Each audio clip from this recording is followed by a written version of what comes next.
Dubai, ये नाम सुनते ही हर किसी का मन वहां जाने को करता है। हर कोई जिंदगी में एक बार तो वहां जाना ही चाहता है। और हम आपको बता दें कि आज दुबई दुनिया के सबसे सेफ शहरों में से एक है। दुबई ने पिछले दशकों में जितनी ग्रोथ दिखाई है वो कोई आसान बात नहीं है, और ऐसा मुमकिन हो पाया सिर्फ और सिर्फ एक शख्स की वजह से, जो कोई और नहीं बल्कि दुबई के राजा मोहम्मद बिन राशिद अल मखतूम है। तो चलिए आज हम आपको एक ऐसे शख्स के बारे में बताते हैं जिसने दुबई की काया ही पलट कर रख दी।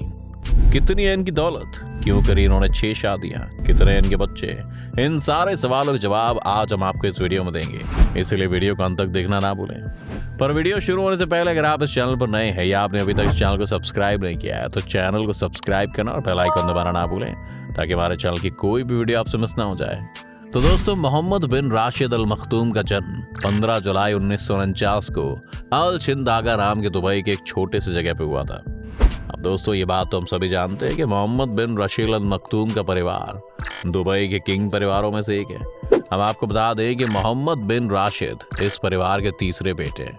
मोहम्मद बिन राशिद ने 4 साल की उम्र से ही प्राइवेट ट्यूशन शुरू कर दी थी, और वो भी अरब और इस्लामिक स्टडीज में। उन्होंने 1955 में स्कूल में एडमिशन लिया और स्कूल का नाम था अल अहमदिया स्कूल। अब अगर इनकी स्कूलिंग की बात की जाए तो मोहम्मद बिन राशिद अल मखतूम ने अपनी एजुकेशन अमेरिका के Bell education trust English language school से की है।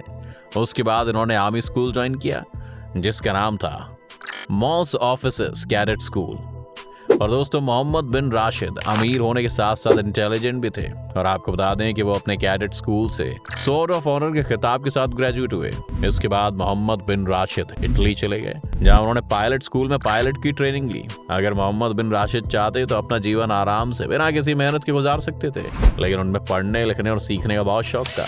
इसी मेहनत और लगन की वजह से वो आज इतने बड़े मुकाम पर हैं। तो चलिए दोस्तों, हम थोड़ी बात मोहम्मद बिन राशिद के करियर के बारे में कर लेते हैं। आपको बता दें कि मोहम्मद बिन राशिद ने अपनी मिलिट्री ट्रेनिंग के बाद दुबई पुलिस फोर्स के हेड की जगह पर वो आए थे। और आपको ये भी बता देते हैं कि मोहम्मद बिन राशिद यूएई के पहले डिफेंस मिनिस्टर थे। तो दोस्तों, उन्हें डिफेंस मिनिस्टर की पोस्ट 1971 में दी गई थी, जब यूनाइटेड अरब एमिरेट्स ने ब्रिटिश फोर्स के राज को खत्म कर दिया था। दोस्तों, इतना ही नहीं, मोहम्मद बिन राशिद ने दुबई में सिविल एविएशन अथॉरिटी की शुरुआत की, जिसका नाम दुबई सिविल एविएशन अथॉरिटी रखा गया। और दोस्तों, इसी के साथ साथ उन्होंने दुबई की एयरलाइंस की भी शुरुआत की, जो आज दुनिया की मशहूर एयरलाइंस में से एक है। और दोस्तों, इस एयरलाइंस का नाम रखा गया एमिरेट्स। और 2006 में अपने भाई की मौत हो जाने के बाद मोहम्मद बिन राशिद दुबई के किंग बन गए, और 2006 में यूनियन फेडरेशन काउंसिल की ओर से मोहम्मद बिन राशिद यूएई के वाइस प्रेसिडेंट बन गए। और उसके बाद उस समय के प्रेसिडेंट खलीफा बिन जायद अल नहान की ओर से उन्हें यूएई के प्राइम मिनिस्टर के रूप में चुन लिया गया। दोस्तों, अगर हम ये बोलें कि मोहम्मद बिन राशिद ने दुबई में करप्शन को पूरे तरीके से खत्म कर दिया है, तो बिल्कुल गलत नहीं होगा। आपको बता दें कि मोहम्मद बिन राशिद पॉलिटिशियन और प्राइम मिनिस्टर होने के साथ साथ पोएट भी हैं। दोस्तों, ये बात तो सच है कि दुबई मिट्टी के ढेर से आज जन्नत बन गया है, और इसके पीछे कोई और नहीं बल्कि मोहम्मद बिन राशिद का ही हाथ है। उनकी लगातार कामयाबी और कामों की वजह से आज दुबई का नाम दुनिया के सबसे खूबसूरत और अमीर देशों में आता है। चलिए दोस्तों, हम आपको मोहम्मद बिन राशिद अल मखतूम की अचीवमेंट के बारे में बताते हैं। मोहम्मद बिन राशिद को अपनी ईमानदारी और मेहनत की वजह से यूएई में बहुत प्यार मिलता है। दोस्तों, अगर हम इनकी सबसे बड़ी अचीवमेंट की बात करें तो वो होगी दुबई से करप्शन को पूरी तरह से खत्म कर देना। और हम इनकी दूसरी अचीवमेंट की बात करें तो वो होगी एडवांस एजुकेशन। आपको बता दें कि इस एडवांस एजुकेशन की शुरुआत दुबई के स्कूल और कॉलेज में बहुत पहले शुरू हो चुकी है, और साथ ही साथ ये वर्ल्ड्स बेस्ट एजुकेशन भी मानी जाती है। दोस्तों, इसके अलावा इन्होंने दुबई में अलग अलग खेलों को भी बढ़ावा देने के लिए दुबई में स्पोर्ट्स इंस्टीट्यूट की भी शुरुआत की है, और अपने इसी काम और मेहनत की वजह से इन्हें गवर्नमेंट एक्सीलेंस अवार्ड भी मिल चुका है। और उनकी एक और अचीवमेंट की बात करें तो वो है दुबई में फॉरेन बिजनेस को लाना, जिसमें वो सक्सेसफुल भी हुए हैं। दोस्तों, इन्होंने दुबई में हर तरह के बिजनेस को प्रमोट किया है, और यही सबसे बड़ी वजह है दुबई की बढ़ती इकोनॉमी की। दोस्तों, इसी के साथ साथ ये दुनिया भर के जरूरतमंद लोगों की भी काफी मदद करते हैं। तो दोस्तों, मोहम्मद बिन राशिद ने दुबई में एक लाइब्रेरी खोली जिसका नाम शेख मोहम्मद बिन रशीद लाइब्रेरी है। इस लाइब्रेरी को खोलने का मकसद था लोग यहाँ से अच्छी एजुकेशन हासिल कर सकें। और अब अगर हम बात इस लाइब्रेरी के खर्चे की करें तो इस पर मोहम्मद बिन राशिद ने $1 बिलियन का खर्चा किया है, जो भारतीय रुपयों के हिसाब से 7500 करोड़ रुपए हुए। आपको बता दें कि लाइब्रेरी 1 मिलियन स्क्वायर फुट में फैली हुई है, और हर साल 42 मिलियन लोग इस लाइब्रेरी को देखने और यहाँ पढ़ने आते हैं। और इसी के साथ साथ हम आपको ये भी बता दें कि मोहम्मद बिन राशिद की 30 चैरिटी फाउंडेशंस भी हैं जो 16 कंट्रीज के 130 मिलियन लोगों के लिए खाने पीने और रहने का इंतजाम करती हैं। इसी के साथ साथ मोहम्मद राशिद की फाउंडेशन जिसका नाम नूर फाउंडेशन है वो दुनिया भर के लोगों की आंखों का इलाज मुफ्त में करती है। चलिए अब हम आपको मोहम्मद बिन राशिद के परिवार के बारे में बताते हैं। तो दोस्तों मोहम्मद बिन राशिद का परिवार जितना अमीर है उतना ही ज्यादा बड़ा भी है।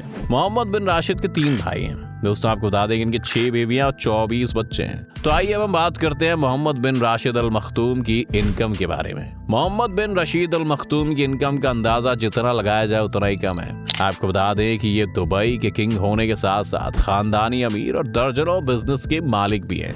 मोहम्मद बिन राशिद अल मखतूम की 2 कंपनी है जो दुनिया भर में अपना बिजनेस चलाती है। इन दोनों कंपनियों का नाम दुबई वर्ल्ड और दुबई होल्डिंग है।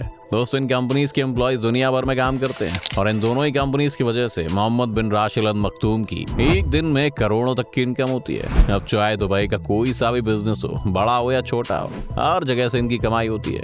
पर दोस्तों यहाँ तक कि बुर्ज खलीफा की इनकम तक मोहम्मद राशिद के ही हाथों में। मोहम्मद बिन राशिद अल मखतूम दुबई के मालिक हैं। आपको बता दें कि तकरीबन 99% प्रॉपर्टी दुबई में इन्हीं की है। और दोस्तों इसी से हम अंदाजा लगा सकते हैं कि इनकी इनकम हमारी सोच से भी बाहर है। दोस्तों अगर हम आपको इनकी नेटवर्थ के बारे में बताएं तो ये $14 बिलियन है। अब अगर हम इनके घरों की बात करें तो मोहम्मद बिन राशिद अल मखतूम की जो ऑफिशियल रेजिडेंस है उसका नाम शेख मोहम्मद पैलेस है। ये दुनिया के सबसे खूबसूरत पैलेस में से एक है जिसकी कीमत 70,000 करोड़ रुपए है। इसके अलावा इनका एक पेंट हाउस भी है जो मोरक्को में है जिसकी कीमत है तकरीबन 3,000 करोड़ रुपए। इनका एक घर यूनाइटेड किंगडम में भी है जिसकी कीमत 420 करोड़ रुपए है। दोस्तों इनके पास बहुत सारी गाड़ियां हैं जिनकी कीमत 200 करोड़ से भी ज्यादा है। इसके अलावा मोहम्मद शेख के पास एक याट भी है जिसका नाम दुबई याट है। इसकी कीमत $300 मिलियन है। साथ ही साथ इस याट में 3 luxurious bedrooms, 3 bathroom, swimming pool, entertainment area, cinema hall और साथ ही साथ एक बार भी है। दोस्तों इतना ही नहीं, कहानी तो अभी शुरू हुई है। आपको बता देंगे इन सब के अलावा इनके पास एक आलीशान प्लेन भी है जिसका नाम बोइंग 747 है। अगर आपको इसकी कीमत के बारे में बताएं तो इसकी कीमत $233 मिलियन है और भारतीय रुपयों में इसकी कीमत 1,500 करोड़ रुपए है। इस प्लेन में 50 लोगों के बैठने की फैसिलिटी है। आपको बता दें कि इस प्लेन में एक मीटिंग रूम, 2 बेडरूम के साथ ही एक हॉल भी है। और इतना ही नहीं, इसमें एक किचन और 2 बाथरूम भी हैं। तो दोस्तों ये थी कहानी शेख मोहम्मद बिन राशिद अल मखतूम की। Our mistake, we did not answer. We did not say anything. But तो दोस्तों आज की वीडियो में बस इतना ही।